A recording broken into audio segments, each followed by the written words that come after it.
Here, visitor. You are about to embark on a journey of discovery through the rich and fascinating history of classical Greece. You'll become fully immersed in the painstakingly detailed world built for Assassin's Creed Odyssey, which you are free to explore at your own pace, without any danger or time pressure. For a directed experience, take one of the many guided tours curated by prominent historians and archaeologists. Along the way, exchange words with some of Greece's most famous historical persons. The classical Greece you are about to explore is at the peak of its glory. This period is synonymous with grand accomplishments of the physical and the mental. Architectural marvels which still stand today dot its landscape, while towering achievements in philosophy, political systems, and art still influence our modern society in profound ways. We hope you become engrossed in the dazzling riches of ancient Greece and welcome you to your visit.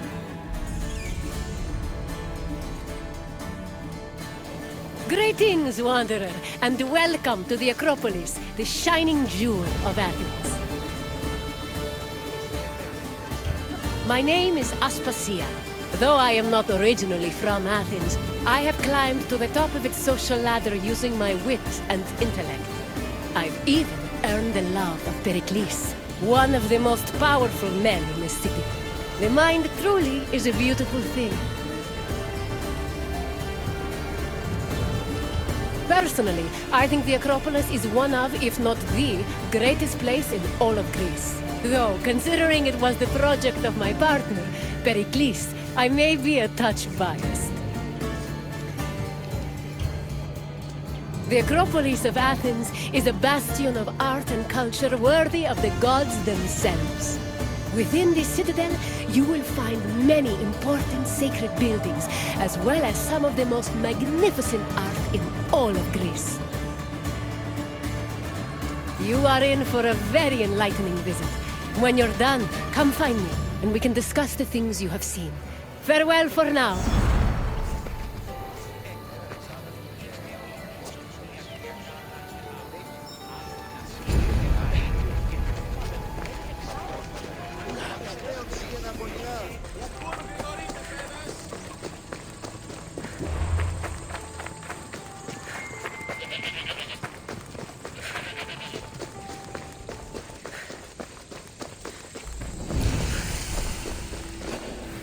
You don't look so good.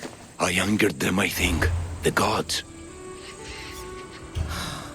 Murder or impiety? Neither. I used to worship Hermes at the Troorati cave. There are gods there too, you know. In the cave? They grant wishes if you bring them tribute. So everyone makes an offering and asks for something in return. No wishes of mine granted though. I'm running out of money and tribute. I'm poor myself, you know. I did something wrong. You know Hermes. He can be a trickster. Oh, Remember? but there are many gods in this cave, all asking for different things. Go hear them yourself. You'll get my last tribute if you do. I need to know if they're real. All right, don't worry. I'll go. Oh, thank you. Remember, be careful where you step, Mystios. You'll be walking on holy ground. We'll see about that. The Acropolis has gone through many changes in its long history. It began as a simple rock, was settled as early as the Neolithic period, and then became a fortress in the Mycenaean period. Stone buildings started appearing in the 7th century BCE. But the famous structures whose ruins remain visible today date mainly from a period of construction in the 5th century BCE. The location of the Acropolis is closely tied with Athens' foundation. Supposedly, it was the site where Athena and Poseidon competed for the city's patronage. This connection gave the Acropolis a sacred aura, and it was considered the religious heart of the city. The Temple of Athena Nike was built on the remains of old fortifications from the Mycenaean era. Worship at the temple can be traced back to the 6th century BCE. but the building itself was destroyed during the Greco-Persian Wars a century later. It was rebuilt during the Peloponnesian War. Given that the name Athena Nike roughly means Athena of victory, it was likely constructed in the hopes that Athens would win the war. Unusually, the temple depicts historical scenes of battles against the Persians, instead of the more mythologically inclined art of other Greek buildings. The temple's priestess was chosen randomly among the Athenians, and received a salary of 50 drachmae annually, along with skins and trophies from sacrificed animals. The Akropolis was built up over a long period, due in no small part to its partial destruction during the Greco-Persian Wars. It was in the 5th century BCE, though, that the Akropolis received its most significant improvements.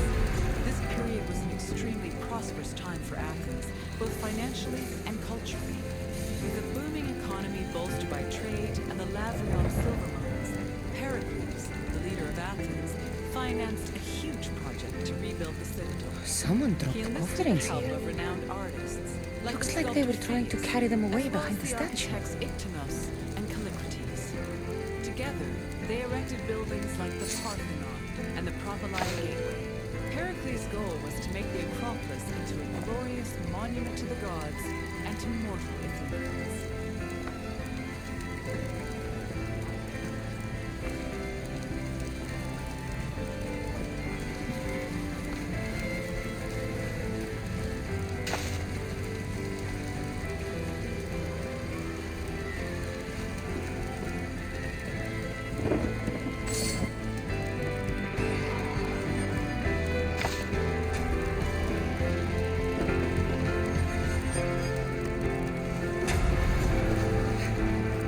There's a draft here. A crack in the wall?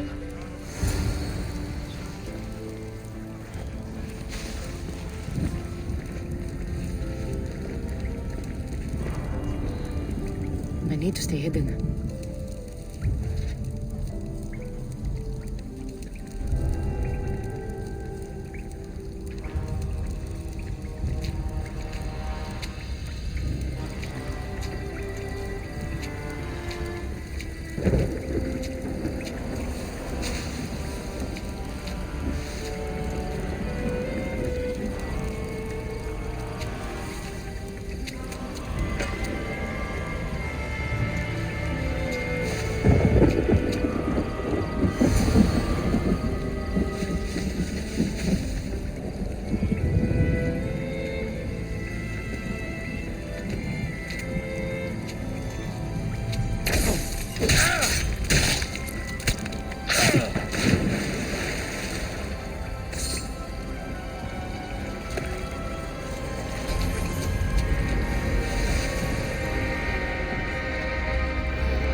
long.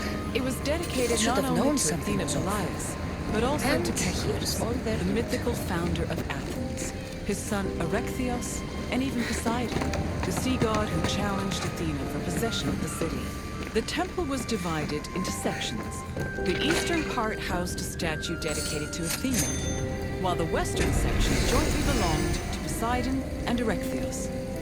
Meanwhile, King Kekrop's grave was believed to be under the Caryatid porch. Under the temple was a crypt that was said to contain the sacred snakes of Athena. The snakes may have had a sweet tooth, because the priestesses of Athena allegedly fed them honey cakes.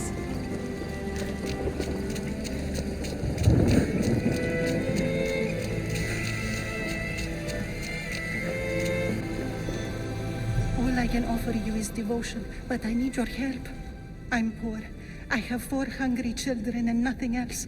I weave baskets for the market, but my cart is ruined. How can I repair it or sell my wares without it, without you?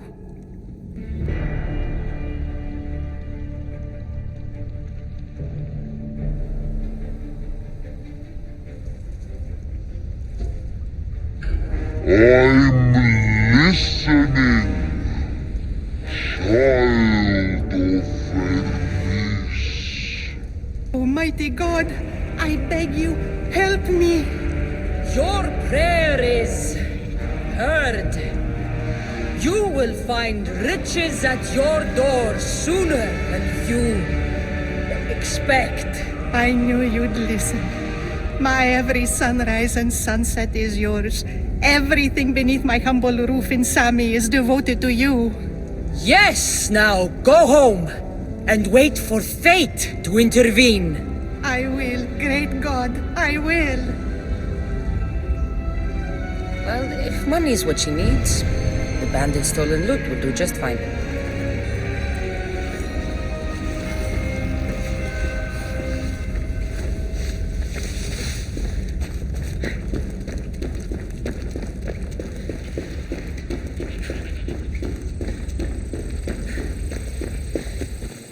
No gods in the caves.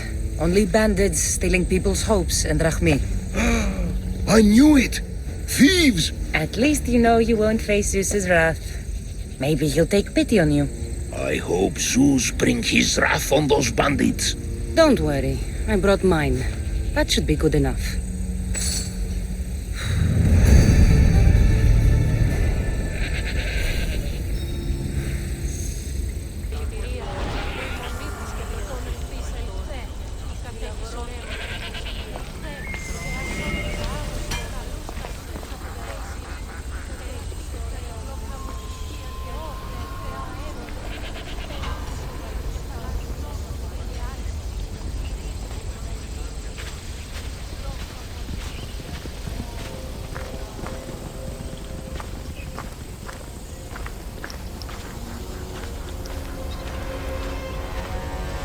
Athens' treasury was located in the Parthenon, where it was believed to be protected by Athena herself.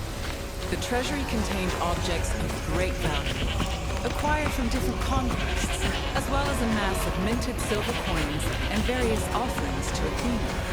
Pericles also decided to move the entirety of the Delian League's treasure to the Parthenon in 454 BCE. This was a great testament to Athens' power over the rest of Greece. The riches were divided into 2 parts, the Demosia, which belonged to the city, and the Hiera Cremata, which was dedicated to the goddess and only used for religious purposes.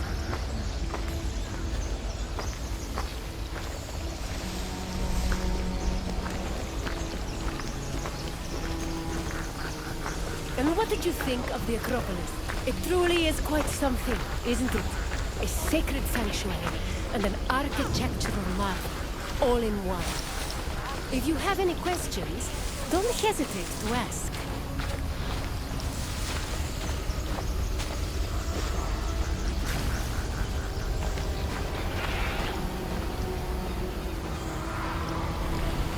You're confident enough for a test?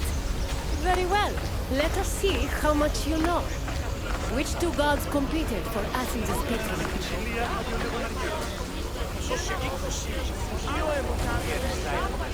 Correct. It was Poseidon and Athena who fought for Athens' patronage. As for who won, the answer is in the city's name. On to the next question. Who sculpted the statue of Athena in the Parthenon?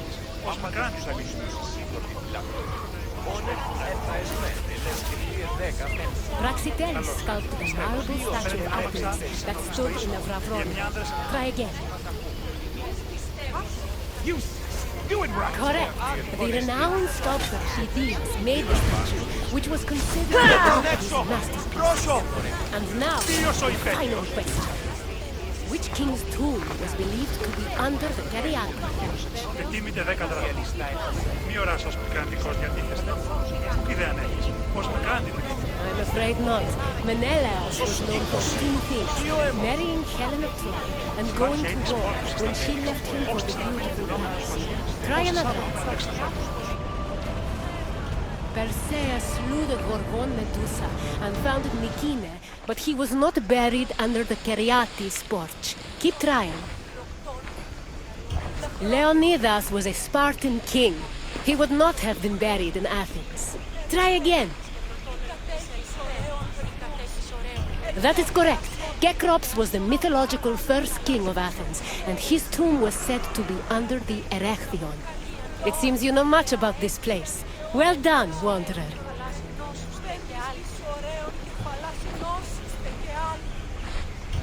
Very well. On to the next tour.